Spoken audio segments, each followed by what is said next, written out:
So the Kansas City Chiefs are looking absolutely deadly, and this isn't the same Kansas City Chiefs team. Now, it's a lot of players that's not going to be here that I believe they're not going to have no impact on what the Chiefs do this season, and there's going to be a lot of good players that is going to have an impact on what the Chiefs do.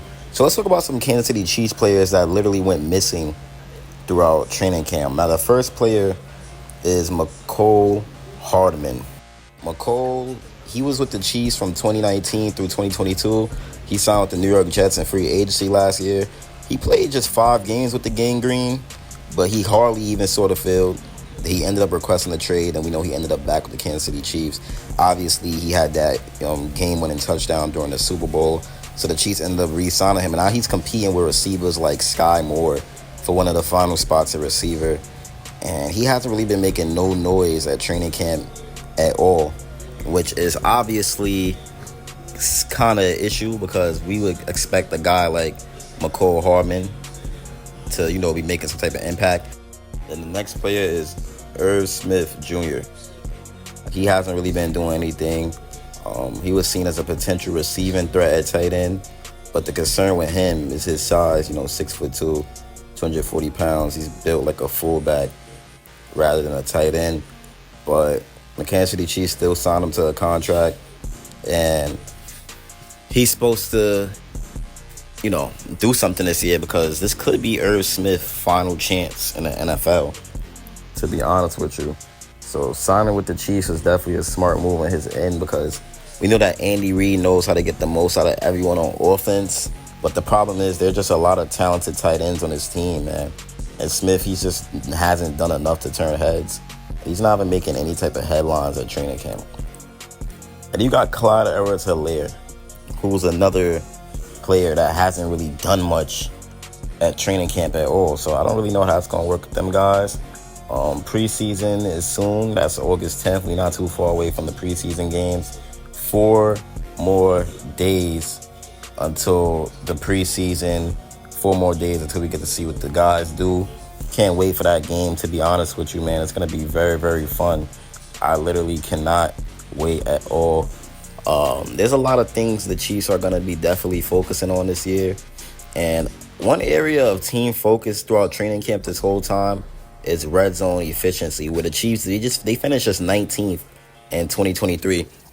And we know that Patrick Mahomes, he's not a stranger to improvising near the goal line, obviously, as he displayed throughout training camp last Sunday when he capped red zone drills with a little jump pass touchdown. So Mahomes, he's definitely going to be playing with a chip on his shoulder as well because in 2022 he had only 41 touchdown passes. And, he had a whopping 41 touchdown passes, and then the next year he only had 27 touchdown passes, is what I meant to say. So, but Clyde Edwards-Helaire in this running back room, I don't really know what to say with that. I don't know what he has going on. He continues to fall out of the team's short and long-term plans, to be honest with you. So it's really hard to predict anything involving Clyde Edwards-Helaire at this point. Isaiah Pacheco, he's run away with the lead role. So Pacheco's that guy when it comes to running back. And then you obviously got Louis Rees-Zammit, but he'll likely focus on kickoffs and gadget plays. If he makes, I believe he's going to make the final roster. So, and then you got another intriguing youngster who's flown under the radar, and that's the undrafted rookie Carson Steele, who produced nearly 4,000 scrimmage yards over 3 college seasons. And Steele and the Derek Prince, they've been standing out pretty well. Still he brings running, catching, and blocking ability. And he also led the NCAA in yards after contact in 2023. So shoulder tackles aren't going to get it done with a guy like Steele. So I actually root for Steele to make the roster because I think he is a secret weapon for the Kansas City Chiefs. And then when you look at this Chiefs wide receiver room, the wide receiver room, they've been looking pretty good throughout training camp. The veteran Hollywood Brown, he was added as an all-over-the-field threat. And you got the rookie Blazer Xavier Worthy, who brings his Tyreek Hill-esque 4.20-yard dash from the University of Texas. And obviously, we don't know how Rashee Rice is going to be affected by his offseason because we know what happened. But he is the team's top wideout by default. And I believe if he doesn't get suspended, he's definitely going to have an insane year.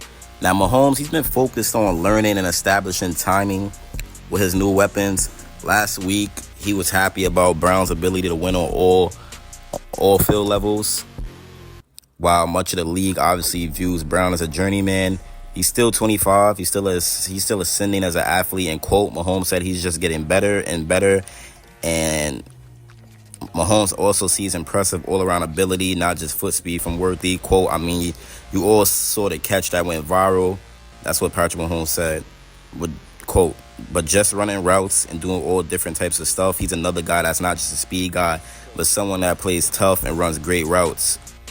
So, yeah, man, it's a lot of commotion surrounding this wide receiver room. Got Sky Moore, who has yet to find an offensive role.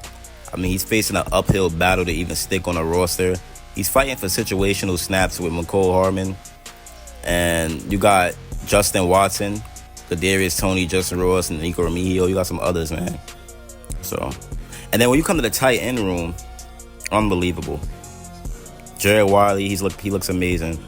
Noah Gray, he's pretty solid as well. Travis Kelce is obviously forever going to be Travis Kelce. There's nothing to really say about him. Then you look at the defense. The Chiefs, they excelled at drafting cornerback talent over the past few years. But that's going to be tested because L'Jarius Sneed, we know he's heading to Tennessee. So that's going to be tested to see what these other cornerbacks really do. That's Shamari Connor, Joshua Williams, all these DBs. They're going to have a huge test this season on trying to, replicate that success that the Chiefs DB room had when they had L'Jarius Sneed. So it looks amazing. Everything's looking good for the Kansas City Chiefs, though, to be honest with you. It's just this is just not the same Chiefs team. I'm sorry. It's just not, man. They look desperate in camp. They're working very hard in camp.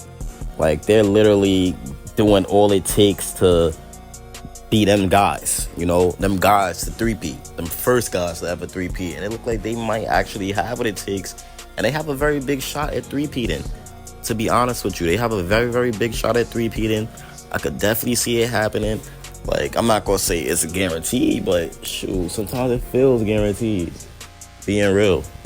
It do just feels guaranteed sometimes, so we'll definitely see how it goes with the Kansas City Chiefs.